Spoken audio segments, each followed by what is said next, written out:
Okay, yeah, Happy New Year, everybody. Okay, we're glad that you all came out here. And we used to do safety talks when people got here in the morning before we started launching our testing. And we kind of got away from that. But this is a new year, and so I think it's a good thing if we start off with a safety talk. Okay, this is a desert. It's kind of cold in the wintertime. In the summertime when you come out here, and some of you have been out here in the summertime, it can get really hot and you need to hydrate yourself. It's also a desert, and when you go to recover rockets, especially the young kids under 30 years old, when the rocket comes out of a parachute, it's not going to go anywhere. So please don't go running out across the desert, because there are like rabbit and gopher and tortoise burrows underneath. And if you're running out there to go get your rocket and you punch into one of those, you could break an ankle or leg real easily. So when your rocket comes down, you walk out to retrieve it. We do both commercial motors and experimental here, both launches and static tests that we'll have out here. When we ask people to go to the bunkers, that means everybody. And bunkers doesn't mean in the Quonset hut or under the containers here on the counters. It means into one of the bunkers that we have. Or your car. Your car is not a safe place. And it's important to do that, because sometimes the motors, especially experimental ones, will blow up. Got pieces.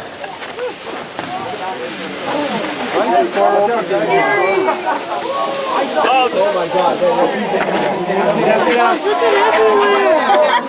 And that's why we have bunkers. And those pieces fly through the air and they come down, and if you're not in the bunkers, you could get injured and hurt.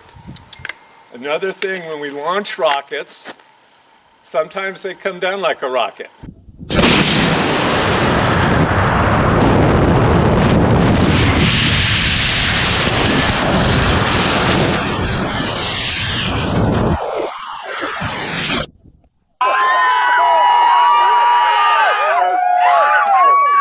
If the parachute deployment doesn't work, and this is again why when we're in the bunkers and we launch rockets, you stay near the bunkers until we clear it.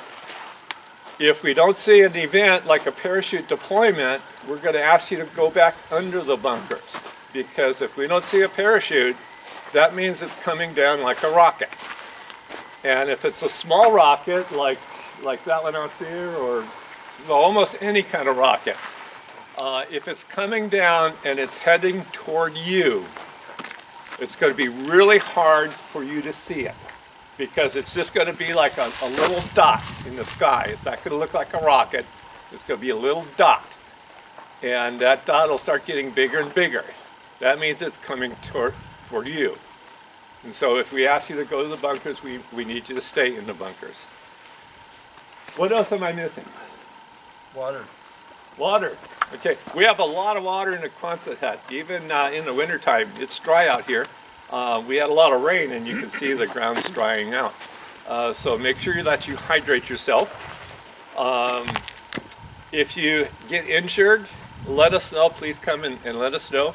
And also, let us know when you want to launch.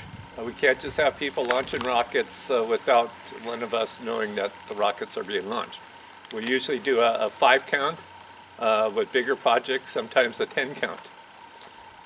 But what I really want to stress is that you keep us informed of what you're doing. If we ask you to go into bunkers, that you go to the bunkers quickly, because the sooner we get people to bunkers and launch a rocket, the sooner you can get back to your project. If it takes 10, 15, 20 minutes for people to trickle to the bunkers, that's just going to be more time that you're losing to work on your project. Anything else? Any rockets? What's that? Fences. Fences. Going over the fences to retrieve rockets. Okay, we have fences all around our property here. We have these gates on each fence line. They're kind of these gray bars with like a V inside. That's where you go through. Please don't climb over the fence, because we're responsible for fixing the fences. So if people are trying to climb over them, you could get your foot stuck and trip over the fence. And so that's why we built and installed these gates. You can see one over there along the fence there. It's kind of like a Z bar. And you can either, yeah, you'll see when you go over there to get it. You could just kind of step through them. Yeah, you kind of step through them and duck. Yeah. Also, give us your spiel about even the commercial rockets that were not in bunkers. They need to keep their eyes on it the whole entire time. Okay. Until we have a deployment. Even if it's a rocket like these Stark rockets here, the last person that I know that was killed by a rocket wasn't here. It was at another place about 100 miles from here. It was a cardboard rocket with a plastic nose cone. For those of you doing TARC, that kind of describes what you guys launch. And they launched 2 of them, and from what I understand about the story, he was looking at one and didn't notice that the other one didn't have a parachute and came down and hit him in the face and killed him. That was a plastic nose cone cardboard rocket. So when you launch these, it isn't just watching it launch and okay, it's not coming toward me, but also you have to watch to see if the parachute deploys. If the parachute does not deploy, you need to keep your eyes on that rocket. Also, when you hear the countdown, I don't care where you're at, you need to stop and look, make sure that the rocket's going up. Because sometimes the rockets don't go up, sometimes they go like this way. And if you have your back turned, you're not watching, you won't see that rocket coming towards you. So, where do you look when you hear a countdown? At the rocket. At the rocket. When do you stop looking at the rocket? Yeah, when there's a parachute and there's nothing falling down. Occasionally, a parachute would deploy and it separates from the rocket. And so the parachute's up there in the sky and the rocket could be coming down like a rocket. So on the bigger rockets, you need to listen to us. We'll be on the radios asking you to either stay in the bunkers or a heads-up call. What else? Well, one thing I wanted to add, folks, I noticed one person set up over on that bench there. If folks will either set up on the benches here in between the containers or in the Quonset hut, that just helps us kind of know where everybody's project is so we can find out where your schedule is and that sort of thing. So, What bench? please, these benches on the sides of the containers. Oh, that bench Right. is fine. Yeah, of course it's fine. No, but I'm encouraging you guys, use these benches, right? Don't try to set up on the back tailgate of your truck or something like that, right? It's easier for us to see if we can see all the projects. Okay, and if you need help with anything, let us know. That's what we're here for. And we hope you have a good time. Introduce the officers. Okay, let's see. Our president's not here right now. Let's see. Eric is our vice president. That's Rocky, his dog.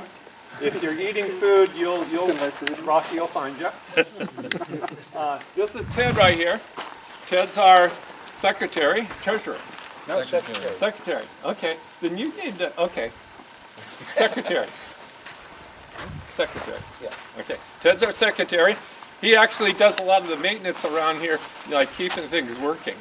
So he doesn't launch rockets anymore, but he's kind of here to make sure that that things work on far. And if you need some tools or something, we have a tool shed right here where it says explosives keep off. You're welcome to use our tools, but please bring them back. They cost a lot of money, and we have them here for people to use.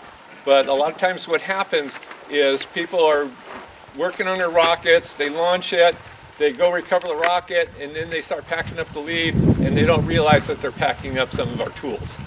And then we don't have them for the next time. So please, if you borrow tools, you're welcome to. That's what we have them for, but please bring them back. Let's see. We also have our classroom over there with the doors. You forgot Mark. It's a little bit warm in there. You forgot Mark. Oh, yeah, Mark. Yeah, this is Mark right here. Mark's our treasurer. When you come in, if you haven't signed a waiver, see Mark, and he'll get you to sign a waiver. You need to sign a use permit.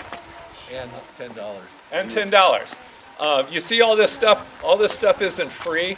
So if you've launched at other places like Lucerne or whatever, you pay to go there, and all I have is dirt. And so here we have flush toilets and tools and all kinds of facilities that's not free. So that's why we do ask for the $10 and the signed use permit. That's it. What else? One more item, litter. Litter, oh yeah, litter, very important. You know, we're volunteers here. So we don't want to have to take your trash home with us. So, you know, whatever you have, like, you know, bottles for drinking or chips bags or papers and cardboard from working on your motors, please bring that with you. And if the winds come up, it blows out in the desert. And environmentalists don't like that there's trash out here in their desert. And usually when they see like papers that says rocket stuff on it, they know where it comes from. So please, if you could help us out and bring your trash with you. We would point out that the southern border and the eastern border is BLM property beyond. The others are private land, RRS and related folks. Okay, this area around this way right here, this is BLM, Bureau of Land Management property. You can't drive out there. It's also a tortoise preserve. This out here is private land. There are some dirt roads out there that if your rocket goes far, you could drive on, but there's some roads out there that you want to ask us first because it's really easy to get stuck out in some of the roads out there. One more thing on the trash, folks. Please take your trash home, right? Otherwise, if you don't take it home, that means we're taking it home in our vehicles. So please take a bag of trash home for us. It really helps us out. There's no garbage trucks come out here. Yeah, Eric's truck is a garbage truck, and mine's a garbage truck when I have my truck. And Mark's a garbage truck, and Ted's is a garbage jeep. So, you know, and we don't like taking like bags and bags of garbage. Also, when you use the bathrooms, you know, we have the bathrooms out there. You know, please put the paper towels in the trash can and not on the floors, because, you know, then we have to go in there and clean it up. And so, you know, help us out with all these things. And okay? if you run out of soap in those bathrooms or toilet paper, any of that stuff, we have extra. Please don't forgo it. Please let us know and we'll get you the extra stuff. Just Yeah, let us know. Ladies, you know where we keep all that stuff because it's in there. And if you're wondering about the ladies' bathroom, we have to have one of the bathrooms handicap accessible. That's kind of why the ladies' bathroom is like that, right? Yes. It's not because ladies are handicapped, but, you know, for somebody that comes out here like in a wheelchair or something, we have to have, you know, a provision for them. So, ladies, that's kind of why yours is a little different than the men's side. Okay, anything else? That's it. All right, let's have a good time and celebrate the new year. All right.